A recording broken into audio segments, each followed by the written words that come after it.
Snow is falling all around me. Children playing, having fun. It's the season. Hello and welcome to the FilmPulse.net podcast. This is episode number 98. My name is Adam. With me today we have Kevin. How are you, Kevin? I'm doing alright. Merry Christmas. Merry Christmas. Or should I say Happy Holidays? Yeah. Keep it safe. Yeah. With the happy holidays. Well, we're recording this on the 23rd, so all of you listeners, I hope you have a wonderful holiday. We're going to keep things somewhat tight. I'm visiting family in Pennsylvania, so I did want to get this episode out there. Today we'll be going over some of what we've been watching before jumping into a feature review of American Hustle. And finally we'll be covering this week's movie predictions, new on video on demand, and DVD and Blu-ray releases. First up, let's go ahead and jump right into it. Kevin, we'll start with you this week. What do you got going on? The first movie I watched was The Attack. Yeah, I saw this, but I mean I didn't see the movie. I read about it, but had no interest. You made the right decision. Don't see it. It tries to, I don't know, I guess, touch on the Palestinian-Israeli conflict through, the story is like a preeminent Arab surgeon who works in Israel, and one day there's a suicide bombing at a restaurant. Victims are coming in. He's actually, performing surgery on a couple of them, a lot of them children. And then later that night, he finds out that the suicide bomber was his wife. And then it gets complicated. And then it sort of shifts into this like mystery thriller mode where he goes back to like his hometown to try and find out who brainwashed her and all this stuff. And it should be a very powerful film, but it just merely scratches at the surface of all the complicated subject matter that they're dealing with, and it really comes off as like a really rough draft of a great film. I see. Like there's a good film in here, but it needs a lot of work, and that ship has sailed. So, I do not recommend it. Yeah, I don't think I'll be like, I remember when this first came out on like video on demand, or maybe it was DVD or something, and it didn't sound appealing to me. Yeah, I mean, they make some good points in it, but I feel as though, I haven't seen Inshallah earlier this year, I think that Inshallah handled this a lot better. And that film was even flawed. Yeah. Well, I saw The Spectacular Now, which this is one that's been getting a lot of critical praise. It feels like this year's Perks of Being a Wallflower. Yep, that's exactly what I was going to say. It is kind of this year's Perks of Being a Wallflower. Now, I actually liked Perks of Being a Wallflower more than this, and this is one of these movies where I just can't quite understand why everybody's loving it so much. I found it a little slightly typical as far as high school movies. Now, like, the whole hook is that, there's this kid he's played by Miles Teller, and he's like a popular kid. He's got great girlfriend, whatever. His girlfriend breaks up with him, and it turns out that he's basically an alcoholic. And like, he never knew his father. Like, his father left when he was young, and he sets out to go find his father. When he does, he realizes like, oh shit, I'm turning into my dad. And so he starts distancing himself from his new girlfriend, who's played by Shailene Woodley. And it just wasn't really, it just didn't wow me. Like, there wasn't anything that I could really latch onto with this. Like, I think it is a decent portrayal of high school life, but it's really nothing that I haven't seen before.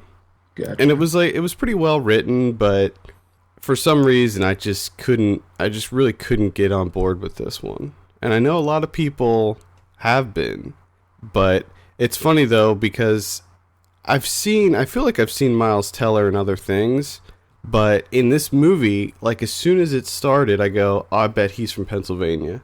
And I looked it up. And sure enough, he is. He's It's got from Downingtown.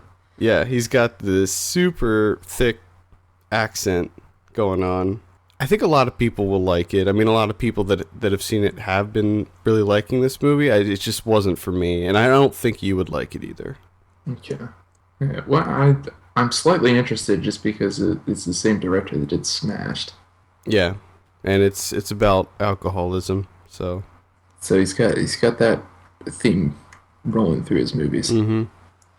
I mean, it's more than just about alcoholism. There is like a love story that's happening there, and he's, I've been seeing all these movies lately, and there's this little thing that I've been doing before movies where if I'm seeing it with my girlfriend, I'll lean over and say, they're gonna learn from each other. Because I feel like that's been the theme in all the movies I've been watching lately. It usually is. It usually is a theme. I continued my Paradise Trilogy that I'm watching in the order of 2, 3, 1. Yeah. So I watched the third one, Paradise Hope, which was much better than Paradise Faith, but still a bit redundant and banal. I feel like less happens in Hope than in the other ones.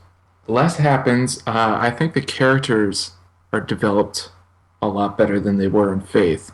And I think that he gets his point across in Hope a lot more than he does in Faith. But again, it just, like at a certain point, it felt like the record just started skipping.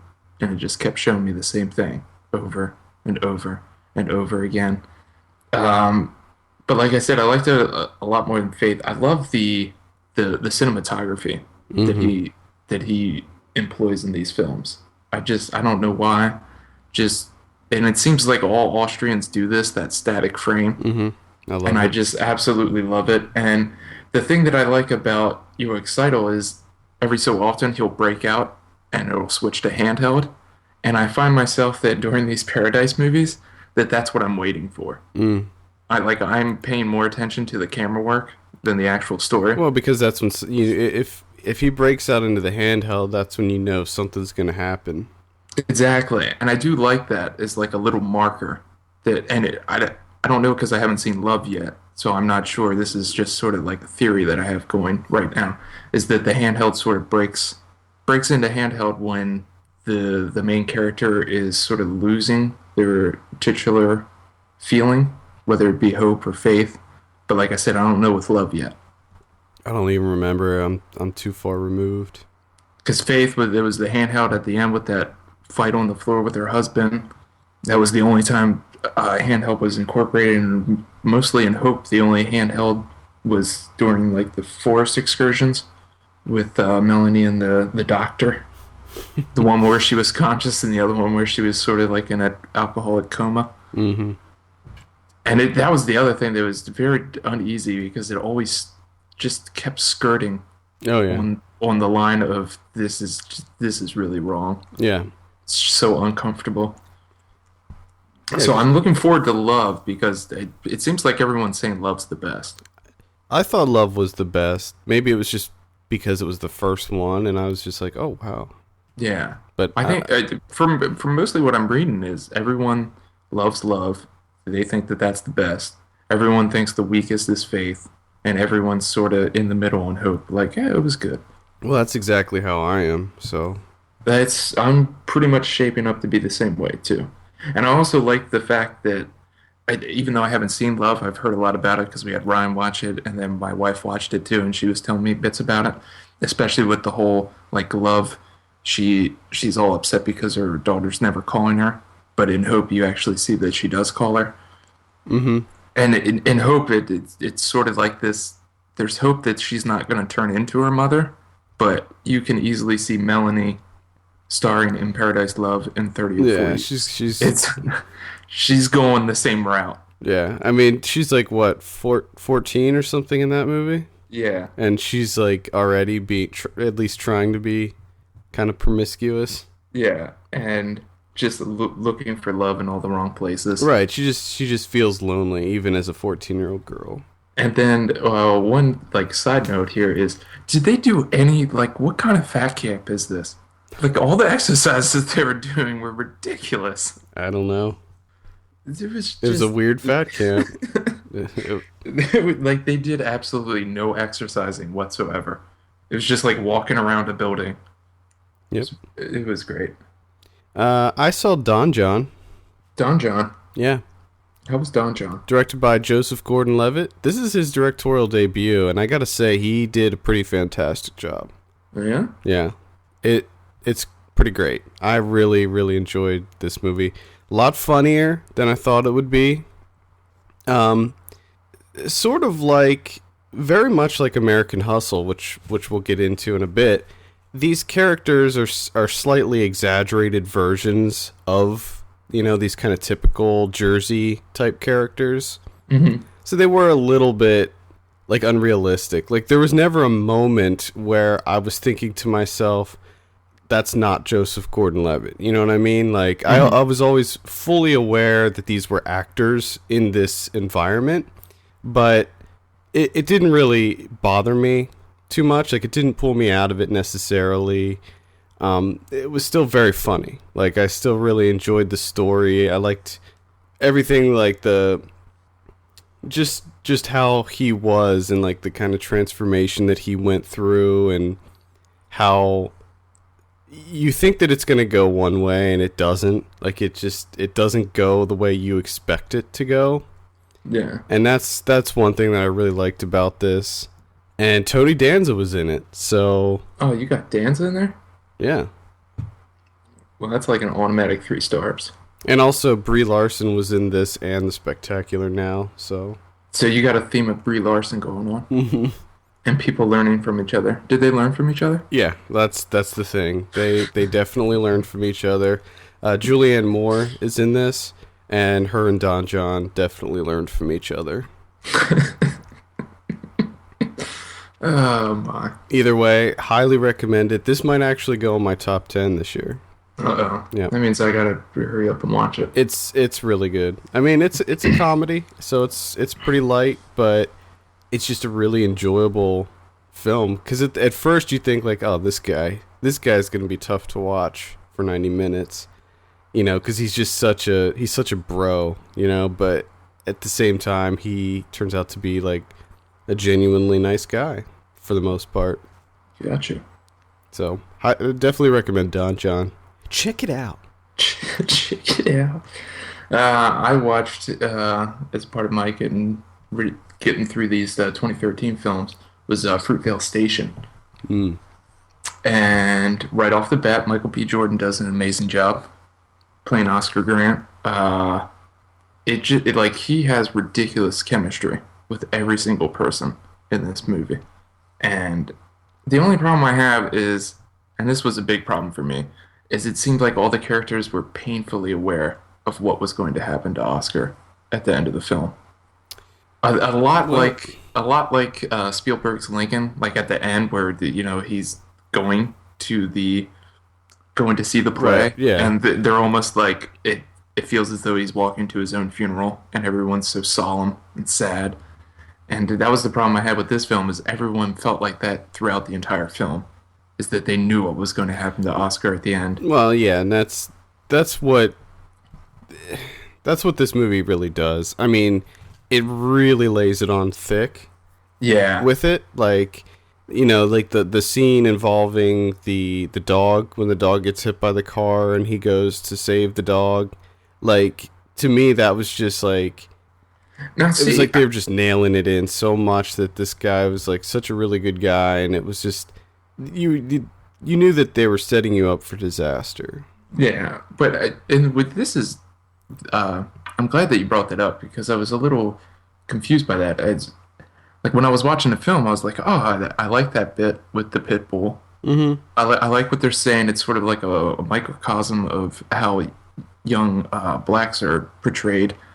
And it's sort of like, there's a whole correlation there. The car hits the dog and then just goes on with its life. And he's sort of there trying to pick up the pieces. So I was okay with that. I had more of a problem with, like, when his daughter's like, oh, there's guns out there. And he's like, no, it's fireworks. And then like the little bit at the end where his mother's like, I told him to take the train.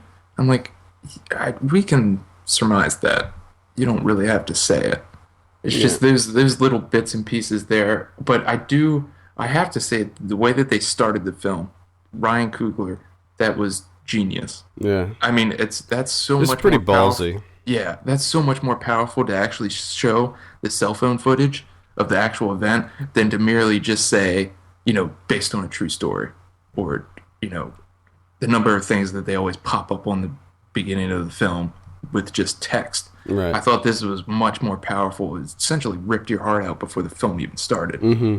Like, my heart was, like, coming out of my chest. Yeah. And we're only, like, 2 minutes into the film. Like, I saw this in the theater, and I remember, like, the first, like, 5 minutes of this movie, I was just, like, already a mess. And I was just like, oh, my God, how am I going to be able to deal with this? I mean, as soon as the cell phone footage stops, I was, like, I wanted to stop. Yeah. Like, I was like, yep, you wrecked me. You completely wrecked me. I'm a shell of a man. I just have to pick up the pieces of myself here because you just totally ruined me. But there was still a movie to go, and then you had to go through it again at the end, and I couldn't handle the end, and which is to say that it was done perfectly. Just the way that they handled it was fantastic. I just wanted to throw up the entire time, and I thought I was having a heart attack the entire time. Yeah, it's a very, very powerful movie, and I think that for some people, kind of the emotional manipulation that happens in the movie, I think that some people can get past that. Like, I was easily able to get past that because I was just so fully invested in the characters. Yeah. Like, I loved the characters so much in this, and none of that even bothered me at all. Like, I was fully on board the whole time. Yeah, I think that the nice thing that Coogler also did was this sort of counterbalance. The flaws that I had with the film was that he gave a very realistic depiction of Oscar Grant. He didn't go into like mythologizing and making him out to be completely innocent. Exactly. He's the greatest person that's ever lived. It was just a very human portrayal of a man, flaws and all. One interesting thing, I was listening to a podcast that Bret Easton Ellis does. Do you know he has his own podcast now, apparently? That sounds awesome. Yeah, so I was listening to an episode of his podcast, and he had Judd Apatow on, and they were talking about Fruitvale Station, and Judd Apatow was saying, like, it was one of his favorite films of the year, and it was just so powerful, and of course, Bret Easton Ellis was saying that he hated it. What? And surprise. Yeah, no.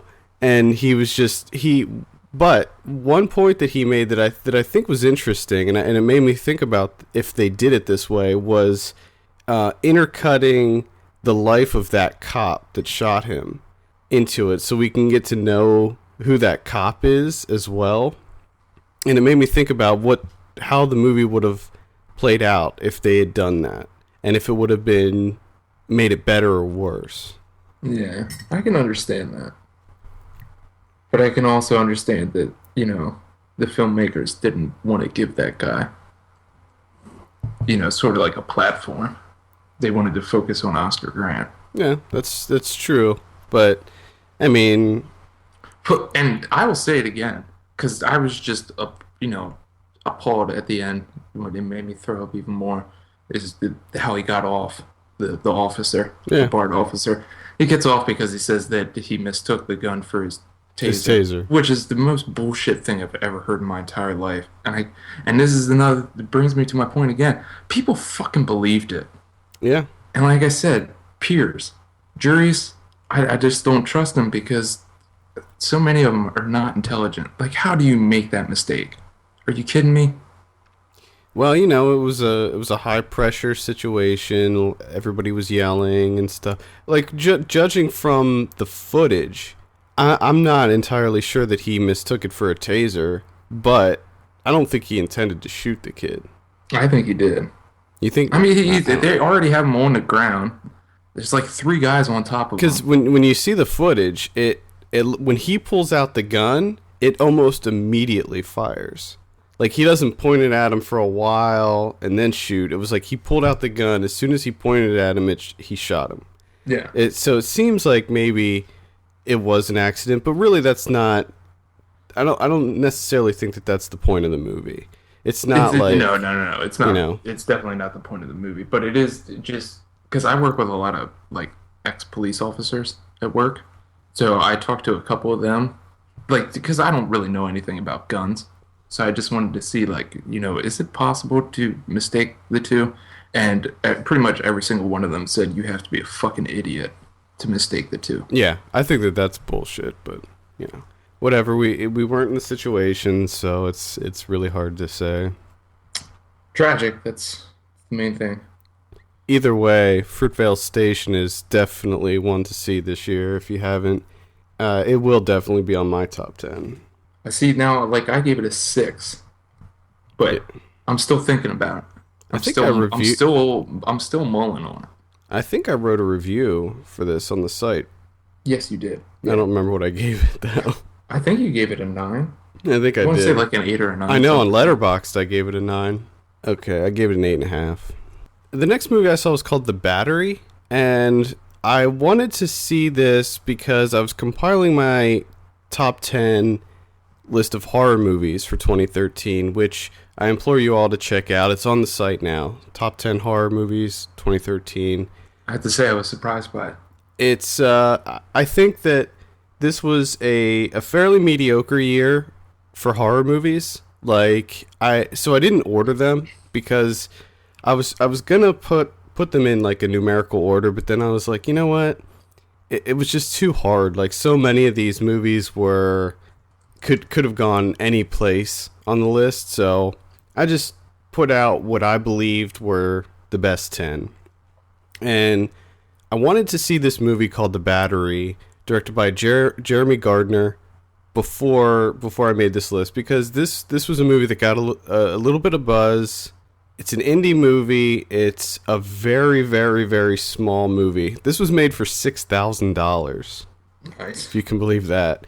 And it's just about two baseball players that get stuck in the zombie apocalypse and have to survive together. And the interesting thing about this movie is they're not really friends. They're just teammates, you know? Yeah. One is a pitcher, one is a catcher. And that's why it's called The Battery. yeah. And they are just kind of forced to live together and be together to survive. And very, very, very just minimalist movie. But it was so interesting to me to see, like, it's not necessarily a zombie movie. It's almost like a character piece, just about these two guys that are forced to be in this situation and forced to deal with each other. And it was really funny, but at the same time, there were a lot of really interesting ideas in this. Like, at one point, for a large portion of the film, they get stuck inside of a car. Like, the car, they don't have the keys to the car, and they get overrun by zombies. So there's zombies completely surrounding the car, and they can't go anywhere. And it was just, it kind of turned into this, like, containment thriller almost, where they're just stuck in this car for days on end, and they have no way to get out, or, you know, nothing to do, so they're just trying to figure that out. But really interesting movie. The acting is not great, but it's pretty decent. Jeremy Gardner is one of the main characters, and he does a decent job. The other guy, Adam Kronheim, not great, but it wasn't enough to really, you know, pull me out of it too much. Yeah. But I always try to support these indie horrors because I feel like they're the only ones that are even attempting something new. Yeah, exactly. And I felt like this was like a genuinely unique take on the zombie movie, which I love zombie movies. It's my favorite type of horror movie, but at this point, it's stale. Like, well, it is stale. I think you can stretch that statement across pretty much all horror films, all genres. A lot, yeah. They're all becoming a bit stale. Yeah. But like you said, the indies are the only ones that are really being or really showing any creativity. Yeah, I mean, like this, the battery, resolution, and jug face were like the three like major indies that I put on the top 10, and I feel like all three of those movies were at least trying to bring something Yeah. unique. Now that's the one I really want to see is Resolution. That one sounds really interesting. And that's if I did number them, that'd be my number one, I believe. And it's hard to even call that a horror movie. It's not. It's almost not even a horror movie, but highly worth checking out. I think all the ones on the list are worth seeing, but Yeah, because I mean, horror's different to different people. yeah, and like I've already had people say like, "Oh well, I put Antiviral on there," and I had somebody say, "Well, Antiviral's not a horror movie," and I was like, "Well, I think it's definitely a horror movie. Like I understand that your definition of horror can vary. You know, Yeah, yeah. there are definite gray areas with categorizing something as a horror movie, but if you see Antiviral, I don't understand what else it would be if not a horror movie. I mean, science fiction, yes, but Yeah, no, it definitely seems like a horror movie. yeah, I mean, it's a body horror movie, just like all of David Cronenberg's earlier stuff. That guy's a dummy. And he stopped listening. I watched a documentary, Cutie and the Boxer. Oh, I was gonna watch this week because I'm working on the top 10 docs, and I wanted to see Okay, this. okay. I have a feeling that this will probably make your top 10 docs. It's just a very, sort of cinema verte style look into the life of artist Ishio Shinohara and his wife Noriko. And he just turned 80 in the film. So he's celebrating his 80th birthday, and he's still very much a struggling artist. Like, most of the film is about them trying to come up with money to pay utilities and their rent because they don't have money. And he's sort of fallen out of favor. Of course, I mean, he's 80 years old now. He used to be, a young hot thing back in like the 70s. And he's trying to come back, and at the same time his wife Noriko, and they got married when she was like 19 years old, and she wanted to be an artist too, and she thought that this was going to be this amazing life that they were going to have together. And then it sort of broke down because he became an alcoholic. She got pregnant, she was raising the kid while all he did was drink and hang out with his artist friends. And like, just watching her throughout, you can just see all this like sadness and regret in her eyes, like her whole life.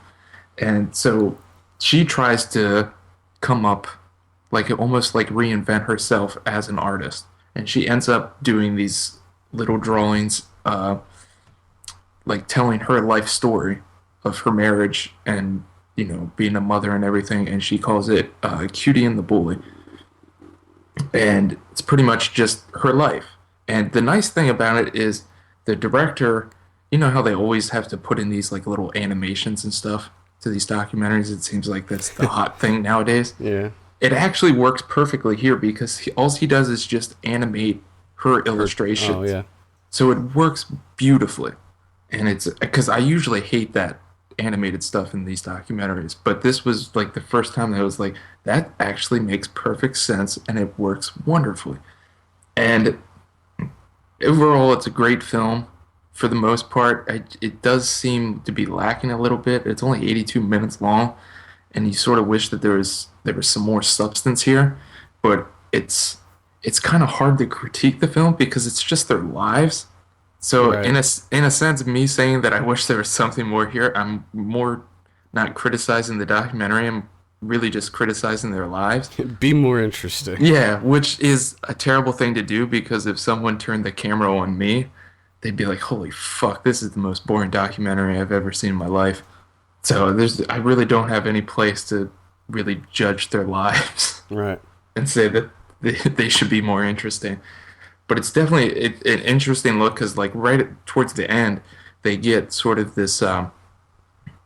They both get their work shown in sort of the same show where he's the feature artist, but she has like her own like little side room, and he definitely gets a little jealous of her starting to get some attention, and he comes off as a bit of a dick throughout at certain points because he sees himself as this great genius artist, and she's just merely his assistant. They're located in Brooklyn? Yes, I think so. I'm pretty sure I read that they're in Brooklyn. And the interesting thing about him is the way that he paints is he puts like foam on boxing gloves. Oh, yeah. And puts paint on and starts, and it's crazy to see like the young version of him doing it, and it's just all this like youthful energy, and it's so visceral and everything. And then when you see him at 80, it looks as though it's just merely frustration, like he's just fighting a wall. Well, that's definitely worth checking out. That's on Netflix Instant, I think, right? Yes. Yeah. I saw Quentin Dupieu's Wrong Cops. Came out on video on demand this week. I wasn't that into this, honestly. I was surprised to see that. Yeah, I wrote a review for the site. I ended up giving it, I think, a 5.5 out of 10. It's really funny. There are moments of hilarity in this movie, but a lot of it for me didn't work. And the thing about Quentin Dupieu's movies is it's all just personal preference. It's sort of like Tim and Eric. You know what I mean? Like to me, it's hard to criticize Tim and Eric or Quentin Dupieux because everything that they do is intentional, and it'll certainly work for some people. Some people probably find it hilarious, and for other people, they just either won't get it or won't find it funny. And I thought that a lot of the elements of Wrong Cops were funny, but a lot of it didn't work for me, and it was way too disjointed. Like, we know that he filmed it in segments, like episodes, I guess, and then put it all together, but there was like no plot, no direction. It was just completely random the whole time. And I think sometimes that works in movies where there's just kind of, this meandering, directionless, plotless thing. Like, yeah, sort of like freeform. Yeah, I mean, you look at movies like Clerks or Dazed and Confused or movies like that where it's not really a plot. It just kind of goes. And I think that it works in some cases. In this case, I don't think it worked because it was all kind of done in almost vignettes. So you never really knew when it was going to end. And there really was no end and there really was no beginning. It was just kind of all there. And it feels more like sketches than all his other stuff, which, his other stuff did still feel kind of like sketches. Yeah. This feels even more so because it'll follow one of the cops and then go to another one of the cops and go through their story. I mean, they're all interconnected, but in the loosest ways possible, like just like they work together. So, like they'll cross paths, they'll be in the break room together. But there were a lot of funny parts. It was very absurd, just like all of Quentin Dupieu's stuff. Like the one cop, and I will say Mark Burnham he's pretty much like the main guy. He was the cop from Wrong as well. Yeah. He's like the main cop in this, and he is hilarious. He's fantastic. I read a review for this by Mike D'Angelo for The Dissolve, and he mentioned he compared, or he described Mark Burnham's character as a mixture of Dwight Schrute and Ron Swanson. Nice. And I think that is actually a pretty accurate description. Like, he's a cop, but he's a drug dealer, and for some reason he likes to hide marijuana in dead rats and give them to people because he thinks that it's safer. So he carries around a bag of dead rats for some reason. Marilyn Manson is in this, and he's hilarious. Everything involving Marilyn Manson is really funny. The Mark Burnham character ends up sort of kidnapping Marilyn Manson and tying him up and forcing him to listen to this electronic music, and he takes his pants off and dances while listening to the electronic music. Oh my goodness. Eric Wareheim's in it. He plays a really gross bastard of a character. No. There's a really funny scene, though, where it just shows him for like maybe 15 or 20 seconds eating an egg salad sandwich and just spitting it out randomly, which is pretty funny. Oh, God. So, if you liked Quentin Dupier's other movies, if you liked Rubber and you liked Wrong, it's probably worth checking out. Like I said, there are some really funny moments to it. There's some just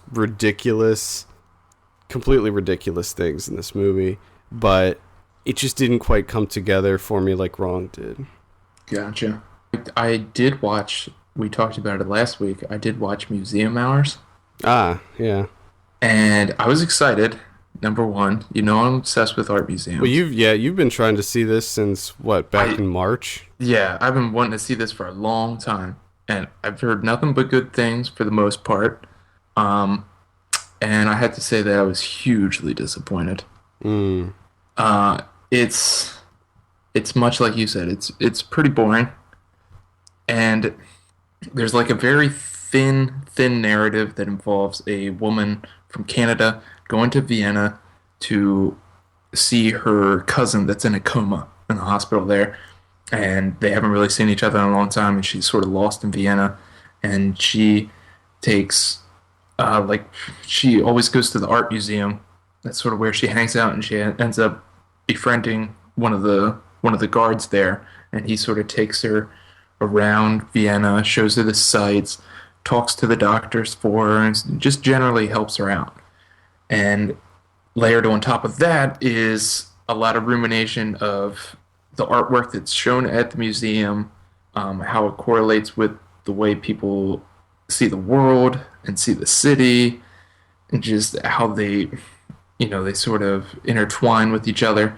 And it's all very thought-provoking, but at the same time, I do feel that it's extremely easy to provoke thought with art, because I think it's just inherent right when looking at art. So I don't know. The best way I can describe this movie is I sort of went on a pleasant cinematic vacation with Bobby Sommer playing my dad and Mary Margaret O'Hara playing my mother. And we went on a vacation through Vienna. And it wasn't great, but at the same time it wasn't awful. Overall, just like a slightly pleasant time. Like the best. You are really selling me on this movie. Yeah, no, I would, for you, stay away from this movie at all costs. I mean, I think you get the same thing that they're going for with this movie. I think you gain the same thing as just going to an art museum yourself. That's actually what I was just gonna say. Well, like, should I just go to an art museum? Yes, because exactly. I love art museums. Exactly. That's exactly what you should do. The only thing that, like I said, the only reason it was pleasant for me is I'm more than likely never going to get to go to this art museum in Vienna, and it's actually one of like the best art museums in the world. And so it was nice to see it. So I mean, like, it's pleasant to see some of the sights, but other than that, it was just very lackluster. That is available. Is that available on Netflix Instant, or did you get the disc? I got the disc. Okay. So it's out on DVD now. I saw Saving Mr. Banks. Oh, yeah? A little Saving Mr. Banks. Now, I had no interest in seeing this. Not really. I had a slight curiosity, I guess you could say. I didn't like it. At least not... I liked it, there was like half of it I didn't like. So, basically, from the trailers, I mean, you know the story. It's about when Walt Disney was trying to court P.L. Travers, the author of Mary Poppins, in order to get the rights to make the movie. Okay. And I loved all the stuff involving Walt Disney and P.L. Travers. Like, all that stuff was great. And fortunately, that was a big part of the movie. Unfortunately, there's also a part of the movie that consists of flashbacks of when she was a child and the relationship with her father and her family.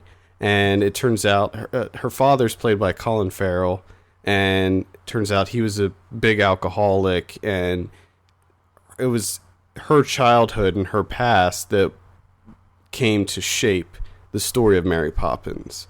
So I don't know what they had to do, or I don't know of any other way that they could have done it, but I wish that they didn't include all these flashbacks, because right when I was getting into the story, it'd be like, oh, flashback, and I'm just like, God damn it. God damn it, we're back here again in this, like, boring-looking farm town, and we're dealing with Colin Farrell being a drunk, and I couldn't stand any of the flashback stuff. It felt so sappy and fake, and just, I was not into it at all. And then as soon as I'm like, all right, I'm done with this, they bring it back, you know, to the 60s, and then we get back into the whole thing where she's kind of this curmudgeon, and she just hates everything, and she's just constantly, like, knocking them down. And, you know, Jason Schwartzman and BJ Novak play the composers and the songwriters of the film, so they're constantly trying to come up with new ideas and stuff. She's shooting everything down, and it's really funny. Like, it's really, really funny. And Paul Giamatti plays the chauffeur. He does a great job. And I believe it's Bradley Whitford. He's the guy from West Wing, right? And he was in Cabin in the Woods. Yes. He does a fantastic job in this as well. Very, very funny. So I loved all that stuff. I thought it was really interesting to see, you know, Disney back in the 60s, and see The Office, and see what Disneyland looked like back then. Like, that was all really cool to me. Yeah. But the flashback stuff I couldn't get behind. I also had this... sucking you out. I had this, like, nagging feeling the whole time in the back of my mind, like, this is a Disney movie about Disney. Is this how it turned? Is this really how it went down? Like, you know, is this really what's going on here? And so that was, like, kind of the whole thing too. Like, you know, like, yeah, obviously, I know exactly what you're talking about. Obviously, yeah. Disney is not going to say anything bad about themselves. No, they're always going to put their Disney spin on everything. Yeah, so I was just kind of wondering if that's really how this played out. But I don't know. Either way, the stuff that was in the more modern times was great. Any of the flashback stuff I absolutely hated. You really hate knowing those flashbacks. Yeah, it was just terrible to me. I just couldn't stand it. Speaking of flashbacks, I watched The Past, the new Asghar Farhadi movie, and I actually have a review up on the site, so I'll keep this rather short. And the reason I say flashback is there's so many correlations to his last film, A Separation, that it almost feels like a French remake. It's just a number of familiar themes and characters and everything. And one of the biggest correlations, which is actually the positive, is, man, does he get some good performances out of people? Like, everyone that's in this film does an amazing job. And I give it, like, a slight recommend. Even though, like I said, it's pretty similar to A Separation, they did make little tweaks here and there that it is like a comfortable distance away from A Separation. And it's a pretty solid follow-up to what I consider like a modern masterpiece. Now, did you see that the Oscar, the shortlist for the foreign language film nominations for the Oscars came out this week, and this wasn't on there, and a lot of people were like, what? I can... Can you see that? Yeah, I can agree with that. Yeah. Interesting. I mean, it's a solid film, and I mean, that's another thing that's a little... It's difficult because for Hadi, his last film was just amazing. So you always have that inherent, it's never good tough enough, and you're sort of a bit harsher on it than you should be because of the film that came before it. But, I mean, it's a solid film. I definitely recommend it, but it didn't blow me away. Okay. The Past, I believe that's playing in select cities right now. Anything else? I don't really... I saw a bunch of other stuff, but I don't feel like talking about it. I saw one other film that I would like to talk about, and that is The Selfish Giant. Oh, yeah. Which I finally got to see. This was much like Museum Hours. I've been wanting to see this thing forever. and it blew me away.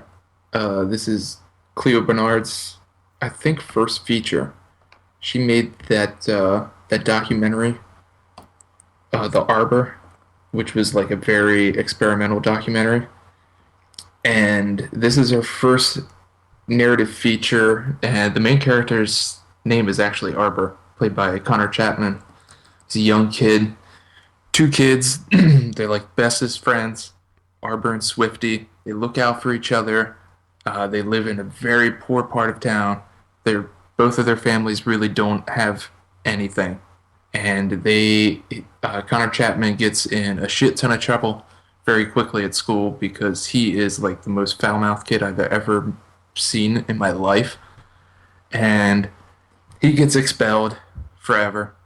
Swifty gets expelled for like 10 days, and this is it, they make it seem like he's been kicked out of like every single school Arbor has, so he's pretty much done at the age of like 13. So he gets into the scrapping business.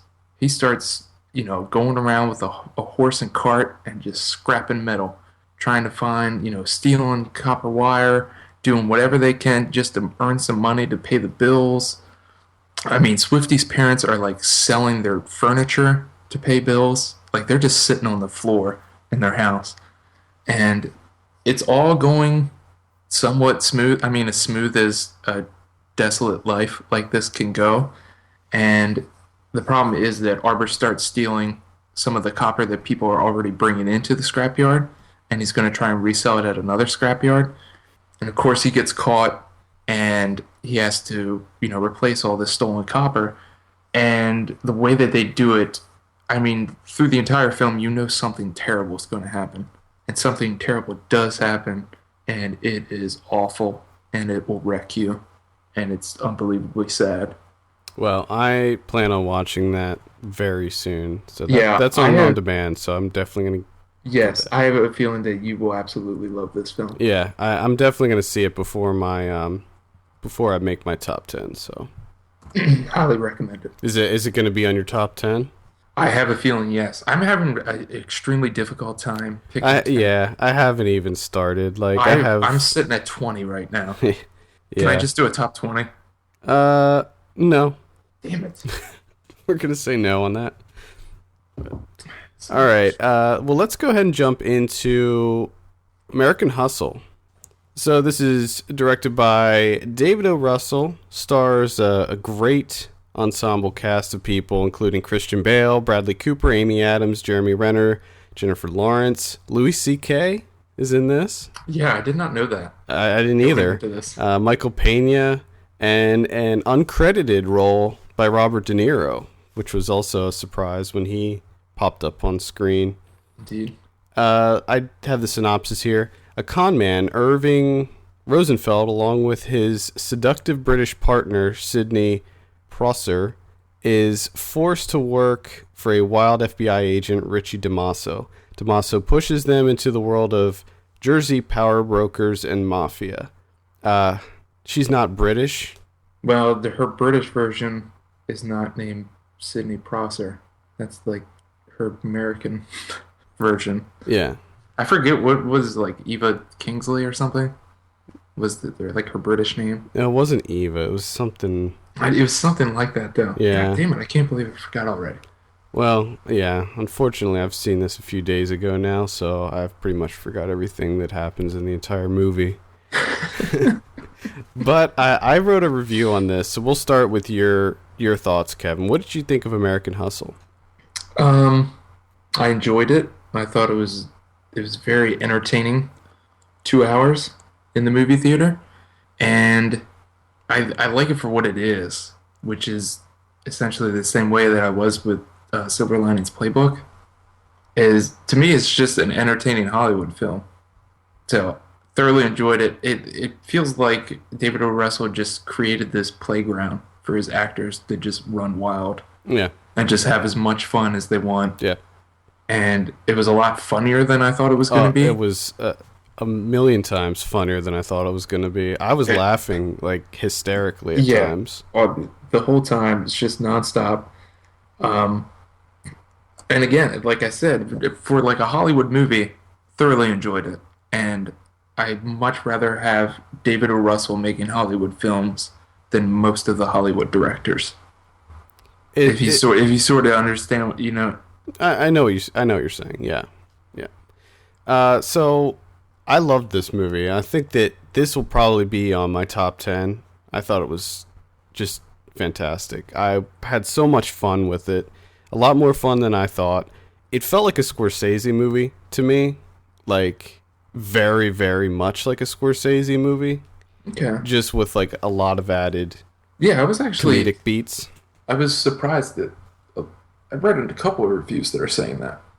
To me, it felt more like a P.T. Anderson film without the emotional resonance. More of like a comedy.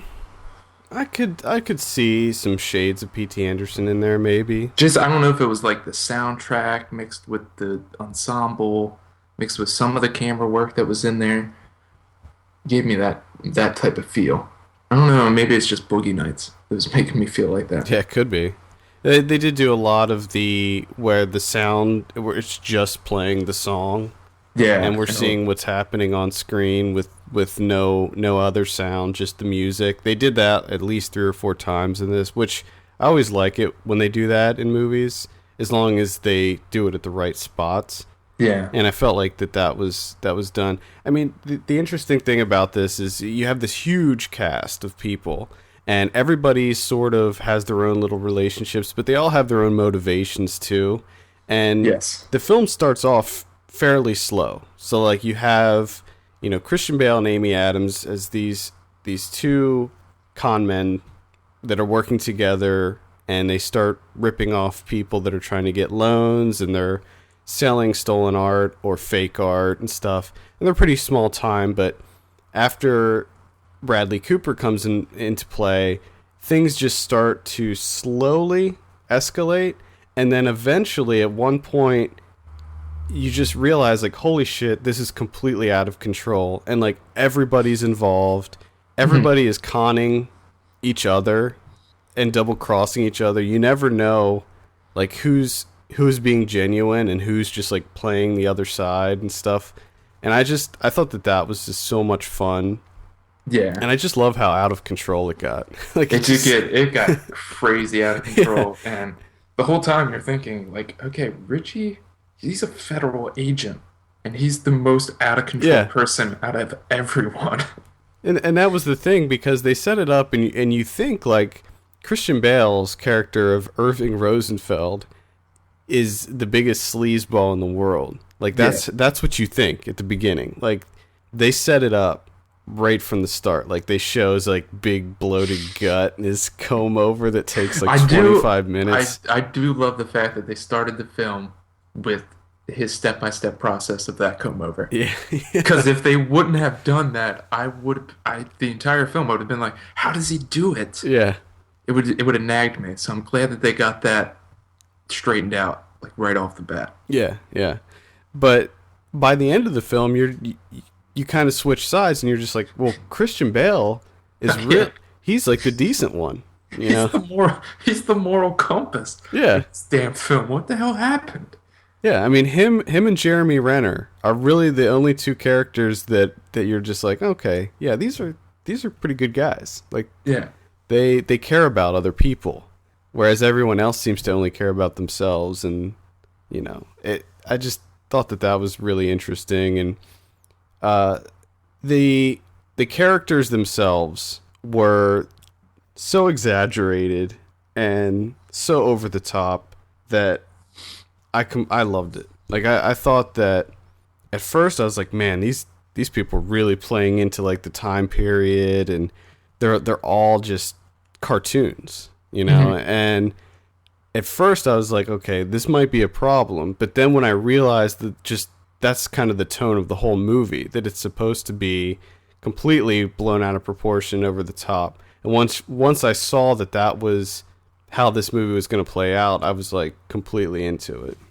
Yeah, definitely. That's what I'm saying. It's just a Hollywood film where it just seems like these actors they're given a chance to just have fun with the time period, with the hair pieces. Oh my God, the hair. The hair was The hair and is it's funny probably how, like the highlight of the film. and it's funny how the hair literally played a big part in the movie because they kept showing, like they would always show the hair, and every character in this movie had crazy hair, like everybody. Yeah, pretty much everyone does. Except Louis C.K. He kept his hair. Yeah, His hair's just normal. But Yeah. yeah, there is so much comedy in this film. Like you said, like at first I was a little trepidatious with the start of the film. Like it started off strong, and then they went towards the like the voiceover, like sort of filling in the history of Bale and Adams's character. Mm-hmm. And that's where I started to worry. I was like, oh my God, I hope they don't do this like the whole movie, because I hate that type of No, you that know, that felt fill like the- that felt like a Scorsese nod to me. yeah, I can see that. But that was the part that I disliked the most. That and the scene with Jennifer Lawrence dusting. I thought that was unnecessary. But yeah, once you realize what the tone of the film is that it's just sort of ridiculous comedy and over to the top, it just becomes a very, very enjoyable ride. And I just love the back and forth between Louis C.K. and Bradley Cooper about the ice fishing story. The story. And especially at the very end in the hallway, Yeah. where he's like, I'm not going to tell you. My brother died at a later date. Because it was just this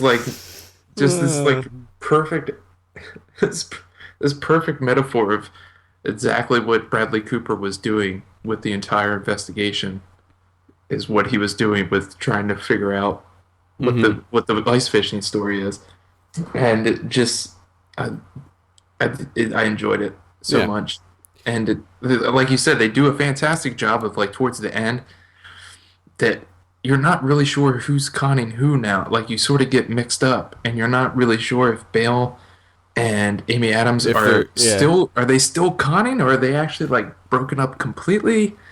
Is Amy Adams doing her own thing and gonna con everybody? And just it gets so convoluted towards the end that you're just like, I have no idea. Yeah. I don't know who's conning who anymore. They'll tell me. I'll figure it out then. It was funny though because towards the end I felt so bad for Christian Bale, and I don't know why, but I really felt bad for him, like with the whole like his heart pills and just his mannerisms. For some reason I felt like really bad for him. Well, I think the main thing is like for Christian Bale, and then for the viewer too, like when you start seeing what this whole app scam thing is, you're thinking to yourself like, this is ridiculous. Wrong. This is wrong. Like they're not really, like Jeremy Renner's character leaves. They essentially like talk him into it. Yeah, I mean it's all entrapment. Like they're all almost forcing them, coercing them into doing this. And that's the other thing, like Jeremy Renner's character, I felt bad for him the entire time because he just seemed like such a genuinely good guy. He just wanted to rebuild Atlantic City. Yeah. And he was having trouble doing it. This opportunity comes up. He thinks it's really weird, it's bizarre, so he gets the hell out of there. And then they go after him and sort of coerce him back into the deal. And then they just, throw out a net and try and catch as many people as possible through all of the actions that they're doing. Like, no one else is doing anything. The federal government is setting all of this up. Mm-hmm. So it's very tricky ground that you get into here. Oh, and this is a true story too. I mean, that's one thing to note. At least the sting operation and all that stuff was really happened. And I do love the number of characters that are just sort of caught in this world where everything's like getting completely out of hand and over the top, and they're just really dealing with like gross incompetence. Like Christian Bale trying to deal with Bradley Cooper, and Bradley Cooper just keeps fucking up the entire operation because he won't listen to Christian Bale. And then you have Bale's wife, played by Jennifer Lawrence, who just can't keep her damn mouth shut and just pretty much ruins everything. And then Louis C.K. too, who just realizes that this whole thing is just completely ridiculous. Mm-hmm. And he can't believe that like his boss is buying into it.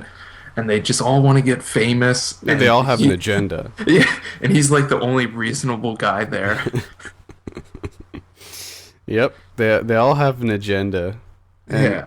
and that was the thing that I like. I liked it when they brought, like, when Jennifer Lawrence's character started getting involved, and it's like, holy shit, like, she's playing a part in this now too. Like, she's involved in this, and then But no one really like fills her in. yeah, So she ends up saying everything that she shouldn't say. yeah, and I also like how they set her up to be this kind of like airheaded, wife, but then it becomes clear like she's clearly hustling Christian Bale, like from the beginning. Like she I think it was a lot more cunning than what she made Oh, it yeah. herself appear. Yeah, she knows exactly how to get Yeah.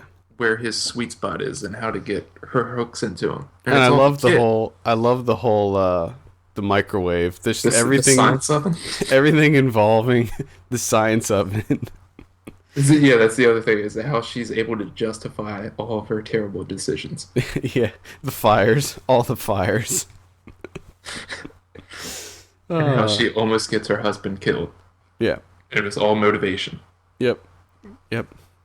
She did all that on purpose. I thought that was great.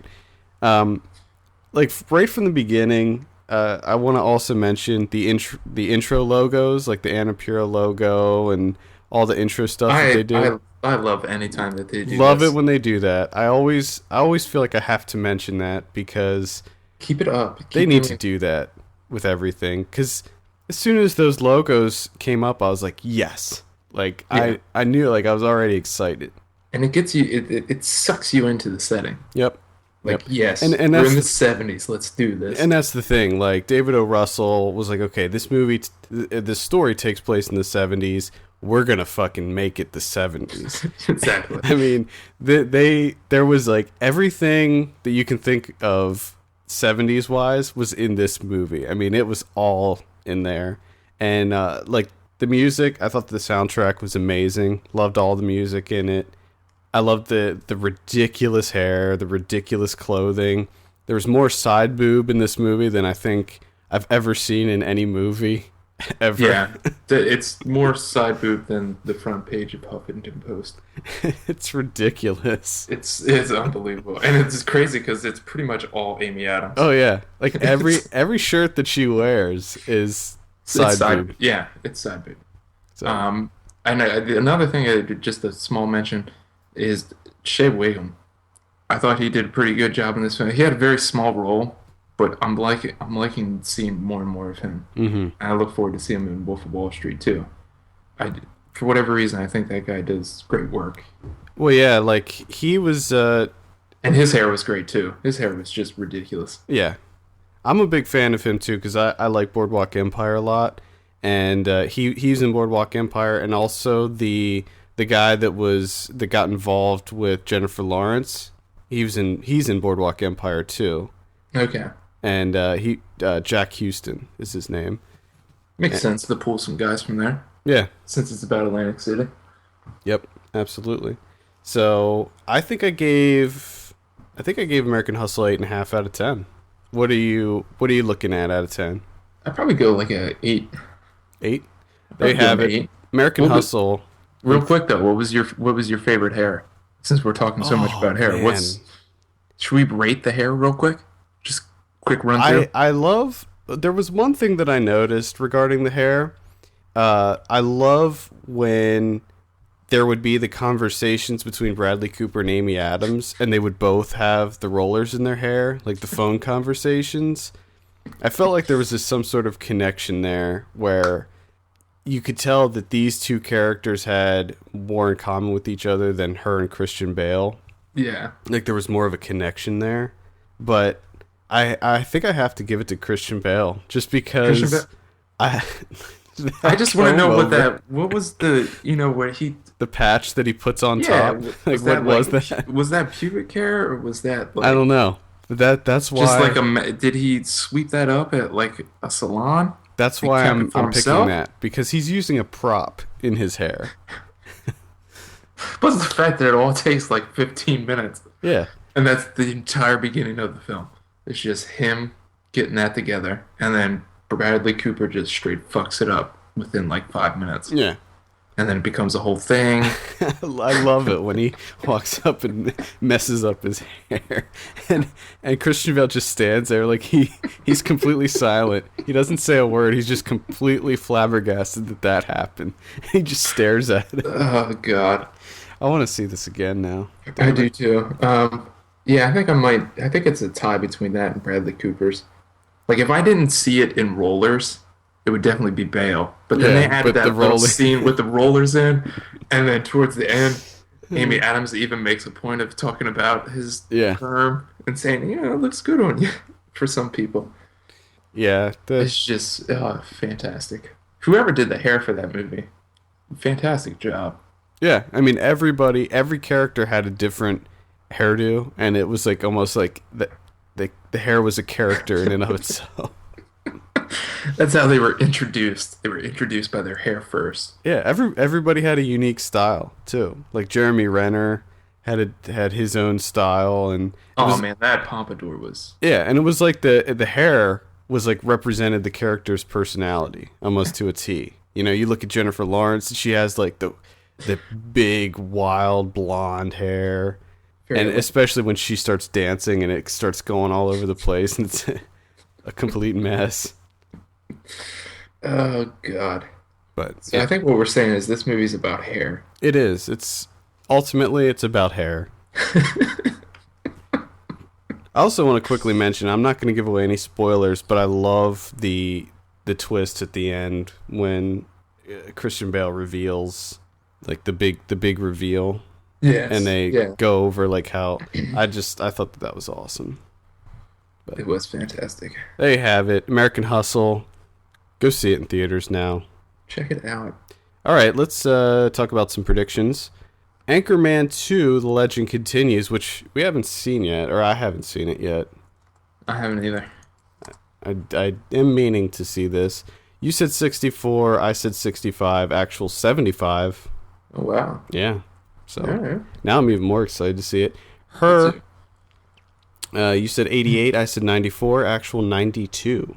Nice. I'm glad I was wrong. Yeah, I'm really excited for that. Walking with Dinosaurs, you said 56, I said 58, actual 28. Wow. Ouch. Did you see? It did look awful. Did you see they made a movie about the Coca-Cola polar bears? Yes, I did. Ugh. Yes, I did. That looks ridiculous. You know, I actually have to say that to a certain extent, I sort of applaud the restraint. I'm surprised that it took him until 2013 to make a film and try and capitalize on those. Yeah. Well, here's the thing. I think a movie about those polar bears wouldn't be bad, except the fact that they made them talk. Yeah. I was just thinking, like, it would actually be really cool, and I'd be interested to see a movie about those polar bears if they were just polar bears and they didn't talk. You know, they could still go on adventures and drink their Coke, but just not. Now that they have voices, it's not as cool anymore. Yeah, voices do ruin it. Yeah, stupid goofy cartoon voices.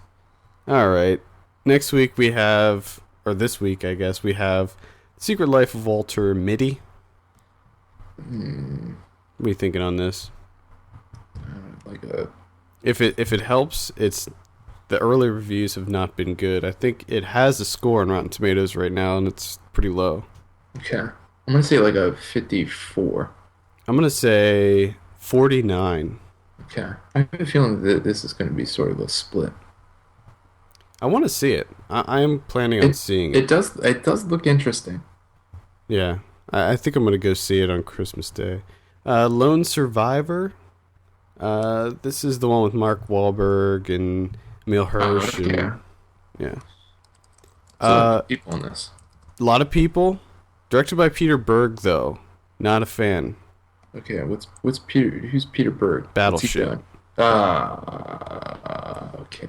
But you know, I follow you. I completely forgot about this, but Peter Berg directed Very Bad Things. That was the first movie he ever did. Oh, okay. But it's also got Taylor Kitsch in it. Ugh. That's usually not a good sign. Early reviews for this have been pretty good, so I'm gonna say 78. Yeah, it does have Ben Foster in it. And I think that it's actually going to be that higher sort of than balances out the kitsch part. Oh man, what do you say? I said Where'd you go? 78, but I have a feeling it's going to be higher than that. Okay, I'm gonna say like 76. Okay. And 47 Ronin is the other wide release. This is the Keanu Reeves one. Now, this one was supposed to come out a long time ago, and it got delayed. So that's not a good sign. No, What are you thinking on that's never a 47 good Ronin? sign. And isn't this a remake of like a classic samurai film? There is another samurai film, I believe, called 47 Ronin, but I don't know if it's necessarily a remake or not. Okay. Plus 47 Ronin seems like a lot of Ronin. Well, they're going up against, like, millions of... It's a lot of Ronin. I don't know. Overall, it sounds just bland. I'm gonna say like I'm gonna go 47. Get it? Do you get it? I do get it. That's fairly clever. I'm going to say 42. You were gonna say 42. 47, weren't you? But I took it. No, I wasn't. I mean, I didn't think about my number, actually. I think it's going to be low anyway. What But I'll say 42 Ronin. 40. 5 less. Get the job done. God damn. And finally, we have The Wolf of Wall Street. I am so unbelievably excited. I am like over the moon about this movie. I cannot wait. This is one of those films where right now it's a 10 out of 10. I know. Like I haven't seen it yet, but I know. essentially when I'm watching the film, the only thing that can happen is it could drop. I'm going in with a 10 out of 10. Yeah. So normally you go with the 0, and then I go in a goes 0 up. and it builds up. Mm-hmm. I can't, once in a blue moon, a film comes along where I go in and it's a 10 out of 10. Yep. I think that this looks absolutely amazing. So I'm actually gonna say like 96. 96. I like that. I'm gonna go 90. I'm gonna go 95. This is also one of those films where this rarely ever happens. But I'm gonna actually be sad when it opens because I don't get to see the trailers anymore. I know. Like how often does that happen? Yeah. Every once in a while, there will be a trailer that I just love it every time it comes on. Matthew McConaughey's noises, Yeah. just like a masterclass of noises. I remember one year we did a top 10 trailers for the year. I wonder if we should do that this year. I really like the I really like the Out of the Furnace trailer. Yeah, that was talk about Misleading. yeah, getting you pumped up and then letting you down hard. Yeah. Yep. Anyway, next week on Video on Demand, there's only 2 that I want to mention. There's only 2 that I could find, actually. Yeah, there's like nothing coming out. Yeah. One is Open Grave with Charlton Copley. It looks like something of a thriller about a guy who wakes up in an open grave with like a mass grave of hundreds of bodies, and he doesn't remember who he is or how he got there. Looks pretty interesting. Okay. I'll probably be checking that one out. And then Best Night Ever, which we are also checking out begrudgingly, which is a found footage. Oh.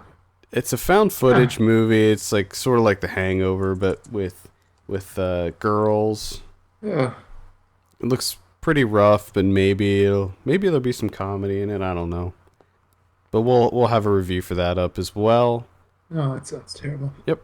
DVD and Blu-ray releases. Not a whole lot. I have the Adventures in the Sin Bin, which that one didn't appeal to me at all, and oh god, the title of that movie is just terrible. Plus the cover. And the cover's really bad too. Like the movie didn't look too bad. I think it takes place in the 60s, right? It's about like these group of kids that get a van and they like charge people to rent it out to have sex in it. Yeah, I mean you got Bo Burnham, Julian Jacobs, Jeff Garland, Tim Blake Nelson. But the cover screams that it's one of those National Lampoon Yeah. ripoffs. If you watch the trailer, you'll see that it's not, but it still doesn't appeal to me whatsoever. Like, it's a Ryan movie, for sure. It's definitely a Ryan movie. Then we have Hansel and Gretel Witch Hunters, which for some reason I thought came out like a year ago. Are you serious? On DVD. I thought this movie came out like 3 years ago. Maybe it's a re-release of some sort, but it's on the list here. But, well, no. Hansel and Gretel apparently came out in theaters in January. That's how long of a year it's been. It honestly feels like this movie came out like 2 years ago. Yeah, but I thought that it came out on DVD and Blu-ray like a long time ago. Probably did. Either way. Or it was the Asylum one. Yeah. Hansel and Gretel get baked. That one. Oh, God. Then we also have Insidious Chapter 2. Did you see that? Yeah. I did not see that. No. Yeah, probably stay away from that one. Probably won't see that. Una Noche? I still haven't gotten to see this one yet. Hopefully this will come play instant. Imagine it will. And More Than Honey, which I believe is a documentary about bees. Oh, bees are interesting. It looks like an interesting documentary. I think that it's about because I guess the bee population is declining. Like, bees are just disappearing. There's pretty much no like wild honeybees. Yeah, and I think that it's all farm. I think that it might be about what would happen if they were gone completely. Yeah, I think they are completely gone in China. I think they're extinct in China. I think I remember just reading that a little while ago. I think basically they're saying if bees become extinct, we're all going to die. Pretty much. But I think in China they actually they hand fertilize all the flowers and stuff. Hand pollinate? Hand pollinate. There you go. That's the word I was looking for. Yeah, I think they actually do it all on their own. Imagine having that job. Be kind of shitty. Any other ones that I might have missed? Nope, that's all that's coming out. Not whole lot of nothing. Whole lot of nothing. All right, well, I think that'll wrap it up. For all the latest film news and reviews, visit us at filmpulse.net. Send us an email at feedback@filmpulse.net. Follow us on Twitter @filmpulse.net, and be sure to rate us on iTunes. We appreciate that very much. For filmpulse.net, my name is Adam. And I'm Kevin. And we'll see you on Thursday for Ryan Watches a Movie.